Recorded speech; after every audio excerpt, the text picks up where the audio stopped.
In today's video, I'm going to teach you how to copy and paste text between pages in Microsoft Designer. Whether you're working on a complex design and need to manage your text across different pages, or simply want to streamline your workflow, this tutorial will guide you through the process quickly and efficiently. First, let's get started by opening your preferred web browser. In the search bar, type Microsoft Designer and hit Enter.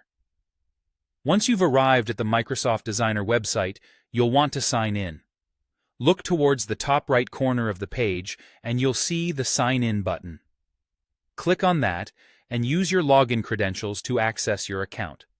Once you're logged in, it's time to open your existing project. Navigate to the project you're working on, and let's locate the specific text you want to move around. Begin by clicking and dragging your mouse over the text to highlight it. This is your first step in selecting the portion of text you want to copy. After highlighting, it's time to make a copy. If you're using a Windows keyboard, press Ctrl and C simultaneously. For Mac users, the combination is Command and C. Another simple alternative is to right-click on the highlighted text and choose Copy from the context menu that appears. Now that you have a copy of the text stored in your clipboard, you need to decide where you want to paste it. Navigate to the page within your project where you want the text to appear. Once you've found the right spot, click the cursor to position it in the exact location you want the text to be pasted. It's time to paste the text. If you're on Windows, just press Ctrl and V. If you're on a Mac, it's Command and V.